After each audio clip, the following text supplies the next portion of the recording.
दोस्तों, कैंसर के पेशेंट के इलाज में जब डायग्नोसिस की बारी आती है तो उसमें इन्वेस्टिगेशन इतने ज़्यादा वो लोग करते हैं, जैसे ब्लड टेस्ट है, एक्सरेज है, एमआरआई है, पेट स्कैन है, बायोप्सीज है और भी कई आईएससी वगैरह टेस्ट है कि इन टेस्ट में पेशेंट के हज़ारों रुपये 50,000 से ज़्यादा पैसा लग जाता है।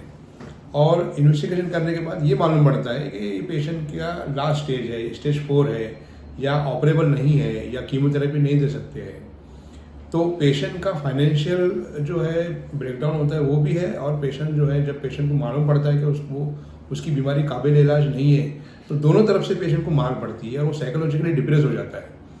तो इन्वेस्टिगेशन की इंपॉर्टेंस अपनी जगह है, लेकिन आप इन्वेस्टिगेशन में महीना, 2 महीने, 3 महीने आप जो है बर्बाद कर रहे हो, एटलीस्ट कम से कम यूनानी मेडिसिन से, हर्ब से, न्यूट्रास्यूटिकल से एक बेहतर रिलीफ दे सकते हैं ऐसे पेशेंट को आप।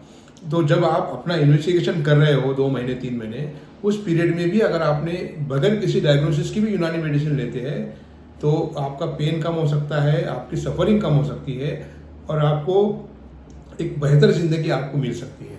तो दोस्तों, आप अपने इलाज में अपने इन्वेस्टिगेशन के साथ यूनानी मेडिसिन को ऐड कीजिए ताकि आपकी तकलीफ कम हो। ऐसे कई पेशेंट हमारे पास आए। लास्ट 2 दिन पहले एक बॉम्बे के पेशेंट आए, सूरत के पेशेंट आए, वो पेशेंट को सीए स्टमक डायग्नोस हुआ, लेकिन करीब करीब 2 महीने के इन्वेस्टिगेशन के बाद वो डायग्नोसिस हुआ। तो 2 महीने तक पेशेंट क्या करे, पेशेंट की तकलीफ का क्या, पेन किलर देते हैं, पेन कम होता है, पेन किलर के अपने साइड इफेक्ट्स है, लेकिन दिन ब दिन पेशेंट खराब होता चला गया। 2 महीने में इतनी बुरी हालत हो गई कि आज डॉक्टर का बोलना है कि इनको ऑपरेशन में नहीं हो सकता है। तो 2 महीने बर्बाद नहीं होना चाहिए था पेशेंट के।